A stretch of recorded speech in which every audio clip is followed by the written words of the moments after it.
Շնորհակալություն հրավերի համար, ինչ վերաբերում է Մայդան որպես երևույթ, ապա մի քանի տեսանկյունից կարելի նայել, եթե մենք նայում ենք որպես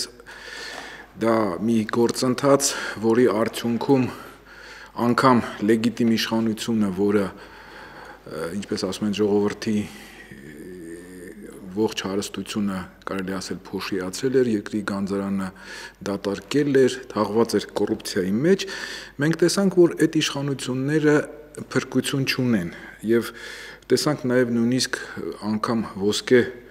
զուգարանակոնքը չեն կարող իրենց հետ տանել, չեն հասցնի։ Այսինքն եթե մենք այդ տեսանկյունից ենք նայում, ապա նույնը սպասվում է Հայաստանում, այսինքն Հայաստանում, քանի որ կա մի իշխանություն, որը եւ ընտրությունների իմաստով է ոչ լեգիտիմ եւ նաեւ իր գործունեության արդյունքում է ոչ լեգիտիմ, անխուսափելի է իշխանափոխությունը։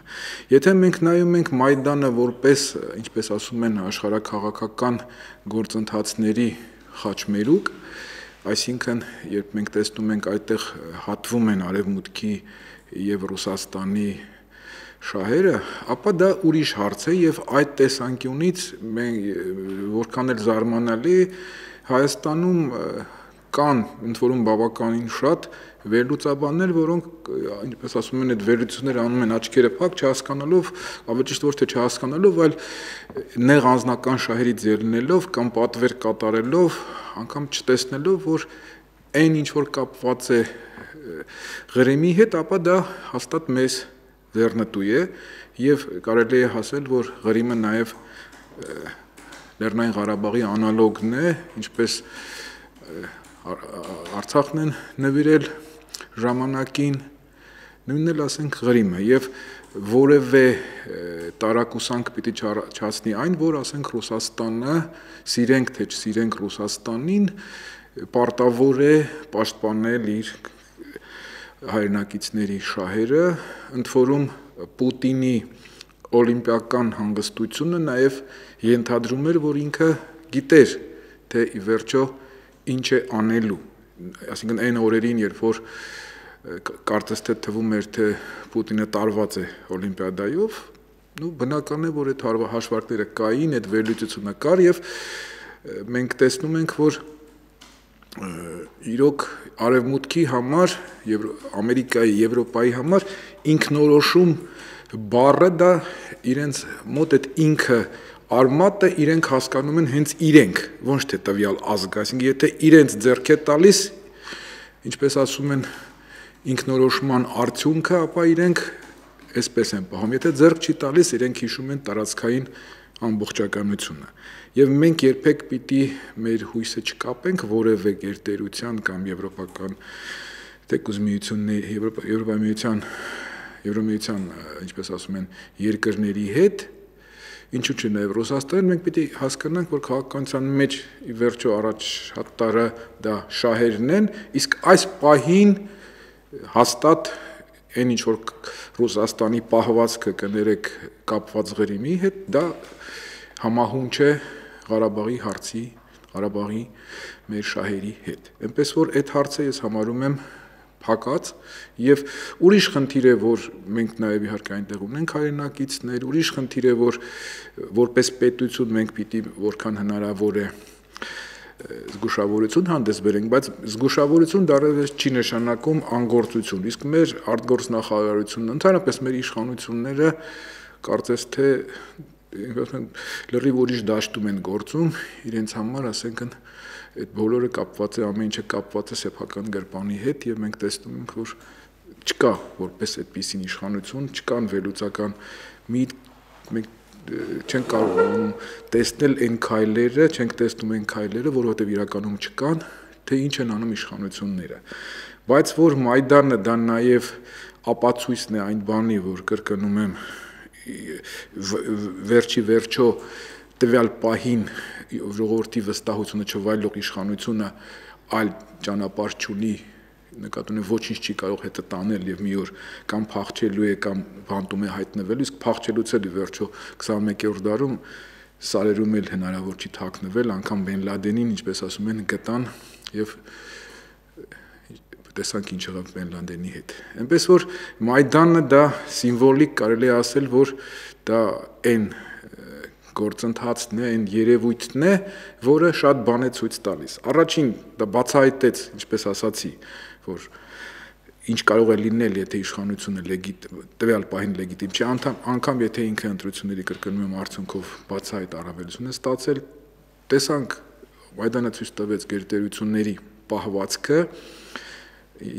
երկակի ստանդարտները եւ մեր իշխանությունները պիտի հետևություններ անեն, հատկապես խոսքը իհարկե վերաբերվում է հանրապետության նախագահին, որ ինքը որպեսզի մեր մոտ նման Մայդան տեղի չունենա, ապա պիտի լինի անցնցում իշխանափոխություն։ Եվրոպայի հայկական միությունների ֆորումը ունի իր ծրագիրը, ես տարբեր առիթներով ասել եմ, դա հնչել է Սլովակիայում տեղի ունեցած համագումարում 15-րդ ժամանակային քարտեզը կա, այսինքն ինչպես անել, ճանապարհը մեկն է, համախմբման միջոցով, համահայկական ճակատի միջոցով հասնել նրան, որ նախագահը փոխի կառավարությունը, ստեղծվի ազգային համաձայնության կառավարություն, հաշվի առնելով նրա ողջ համայն հայության սփյուռքը, համայն հայության ներուժը եւ ասենք կազմվի կառավարություն պրոֆեսիոնալներից կազմված, այն կլինեն ներդրումներ, արդեն ստեղծվում է հիմնադրամը եւ քանի որ այդ հիմնադրամը երբեք, ասենք գործարարները չեն կարող վստահել այս իշխանություններին, բնական է կրկնում, որ կառավարությունը պիտի փոխվի, այնուհետև արտահերթ ընտրություններ եւ վերջում, ինչպես ասում են, նախագահը ինքը կամ ամենայն դեպս իրեն ուղարկվի ապահով ծերության, որտեղ այլ հակառակ դեպքում Յանուկովիչից լավ ապագա չի սպասվում Սերժ Սարգսյանին։ Այսօր մենք տեսնում ենք, որ քաղաքական ուժերը բոլորն են այդ կարծիքին, որ հիմնական քաղաքական ուժերը նկատի ունեմ, ոչ այն ուժերը, որոնք կից են իշխանություններին եւ իհարկե հանրապետականը, որ համախմբման միջոցով է, կներեք իշխանությունը երբեք Հայաստանում այդքան ոչ լեգիտիմ եւ այդքան թույլ չի եղել, որտեղ Հայաստանում երբեք չի եղել այնպես, որ իշխանությունները չվայելեն ժողովրդի գոնե մի մասի վստահություն։ Այսօր մենք բոլոր խավերը դժգոհ ենք, սկսած հասարակ կներեք գործազուրկից կամ այն մարդը, որ թեկուզ աշխատում է, նկատի ունեմ եւ դասախոս եւ սովորական աշխատող եւ միջին խավը, որ ըստ էության վերածվեց եւ սովորական բիզնեսմենները, որոնք կապիտալը արտահանում են, ել չեմ ասում, ասենք արտագաղթը կա, ել չեմ ասում, որ ասենք այդ նույն օֆշորային պատմությունը, Նայրիտի պատմությունը, դուք հետևել եք, որ ասենք Եվրոպայի հայկական միությունների ֆորումի փորձագիտական խումբը փաստեր ներկայացրել, հրապարակել է, ասենք կապված եւ օֆշորային պատմության հետ, եւ Նայրիտի պատմության հետ, եւ դա մենք հայտարարել ենք, որ նաեւ ընդունում ենք որպես հաղորդագրություն դատախազության համար, եւ դա կարելի է ասել նոր դատախազի, նորանշանակ դատախազի փորձությունը պիտի լինի, որովհետև եթե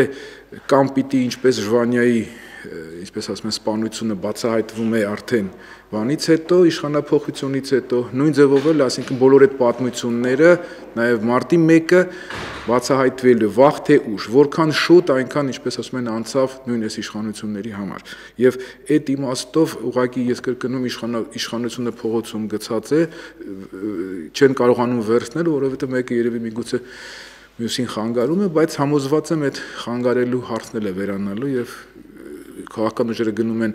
համախմբման, դա է ապացուցում եւ ասեն Գագիկ Ծառուկյանի ելույթը իրենց համագումարում եւ Լևոն Տեր-Պետրոսյանի ելույթը մարտի 1-ին նվիրված հանրահավաքում եւ բոլոր ուժերը համահայկական ճակատը գործընթացի մեջ է, նկատի ունեմ մենք լուրջ աշխատանք ենք տանում, ավելի քան 50 հասարակական կազմակերպություններ, նաև քաղաքական անհատ գործիչներ, մարդիկ, որոնք ի վերջո տեսնում են միակ ճանապարհը իշխանափոխության մեջ։ Այսօր հասարակականի եւ քաղաքականի համախմբում պիտի լինի, որովհետեւ ոչ մի հասարակական հարց չի կարող լուծվել, եթե, ասենք, այդ քաղաքական ձևակերպում չի ստանում։ Մենք իշխանությունները ամեն ինչ անում են, որպեսզի հասարակականները եւ քաղաքականները իրար կողքի չկանգնեն, բայց վաղ թե ուշ դա լինելու է նույն հարթակի վրա եւ համոզված եմ հաջողության են հասնել, որովհետեւ կրկնում եմ, իշխանությունը երբեք այդքան թույլ չի եղել։ Իսկ ձեր ֆորումը, որը դուք ներկայացնում եք եւ ճակատը, ինչպիսի դիրքորոշում ունեն ուկրաինական զարգացումների վերաբերյալ, եթե կա պաշտոնապես ընդունված, ձևակերպված նման դիրքորոշում, եւ ընդհանրապես ինչ է կարծում, ինչպիսին պետք է լինի Ուկրաինայի նոր, այսպես ասած, ինքնահռչակված կամ հռչակված իշխանությունների հետ Հայաստանի հարաբերությունները, ինչպիսին պետք է լինեն։ Բնականն է, որ Հայաստանը նախ վերջից սկսել, որ ասենք անկախ թե ով կլինի իշխանության, պիտի հարաբերությունները, ինչպես ասում են, զարգանան այդ ուղղությամբ, բայց այն, որ ասենք ֆորումը ամենայն դեպս չի համարում, որ այս պահին այդ իշխանությունը լեգիտիմ է, ի վերջո մենք տեսնում ենք, որ ամենայն դեպս հաշվի առնված չի ողջ ժողովրդի շահերը, որտեղ ի վերջո այն խնդիրները, որոնք դրվեցին, այդ խնդիրները լուծում չստացան, եւ Ուկրաինայում մենք տեսնում ենք նաեւ ինչպես եղավ այդ զոհերը ինչպես եղան, նրանց կոչերը, համենայն դեպս ես չեմ կարծում, որ ասենք այդ մարդիկ առաջնորդվում են Ուկրաինայի շահերով, որովհետև ի վերջո միայն Հայաստանի համար շատ ավելի ձեռնտու կլինի, որ Ուկրաինայում իշխանության գան կամ իշխանություն լինեն այն ուժերը, որոնք արտահայտում են ժողովրդի կարծիքը, որտեղ միշտ էլ եթե որևէ ուժ չի արտահայտում սեփական ժողովրդի կարծիքը, նրա անկանխատեսելի է, մենք մեր հետ հարաբերություններում էլ նաև նույն Ռուսաստանը եւ եվրոպական երկրները դա են տեսնում։ Նույնն էլ ասենք Հայաստանը, մենք տեսնում ենք նաև ուկրաինյան ոչ այնքան ճիշտ պահված կամ մեղմ ասած, ասենք Ղարաբաղյան հարցի հետ կապված, Ղարաբաղյան պատերազմում իրենց մասնակցությունը չակերտավ, որ Ադրբեջանի եւ Ուկրաինայի հարաբերությունները անկախ ամեն ինչից, այսինքն մենք տեսնում ենք, որ